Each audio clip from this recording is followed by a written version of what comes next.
যারা বিদেশ থেকে দেশে টাকা নিয়ে আসা হয় তাদেরকে তৃতীয় শ্রেণীর নাগরিকের মর্যাদা দেওয়া হয়। আমরা প্রবাসী ভাইদের থেকে খবর পেয়েছি বিভিন্ন দেশের কনসুলেটগুলোতে, অ্যাম্বাসিগুলোতে প্রবাসীদের প্রতি, রেমিটেন্স যোদ্ধাদের প্রতি অমানবিক আচরণ করা হয়, তৃতীয় শ্রেণীর নাগরিকের আচরণ করা হয়। এবং আমরা দেখেছি যে কনসুলেটগুলোতে লাল ফিতার দৌরাত্ম্য এবং অমানবিক আচরণগুলোকে বাংলাদেশ থেকে এক্সপোর্ট করে নিয়ে যাওয়া হয়েছে।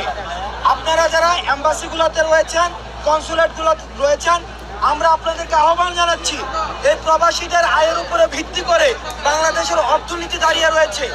আপনারা রেমিটেন্স যোদ্ধারা যারা রয়েছে মিডল ইস্টে এবং ইউএসএতে এবং সারা পৃথিবীব্যাপী, তাদের প্রতি আপনারা মানবিক আচরণ করুন। কারণ আজকে গণ অভ্যুত্থানে প্রবাসীরা যেই আমাদেরকে সমর্থন জানিয়েছে রেমিটেন্স শাটডাউনের মধ্য দিয়ে, সেটি একটি তাৎপর্যপূর্ণ ঘটনা। সুতরাং প্রবাসীদের অবদান অনস্বীকার্য।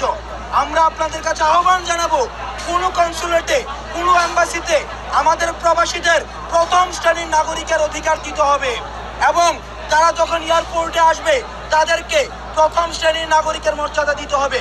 যারা দেশ থেকে টাকা বিদেশে পাচার করে তাদেরকে প্রথম শ্রেণীর নাগরিকের মর্যাদা দেওয়া হয়, কিন্তু যারা বিদেশ থেকে দেশে টাকা নিয়ে আসা হয় তাদেরকে তৃতীয় শ্রেণীর নাগরিকের মর্যাদা দেওয়া হয়, যেটিকে আমরা বৈষম্য বিরোধী ছাত্র আন্দোলন আমরা তীব্রভাবে নিন্দা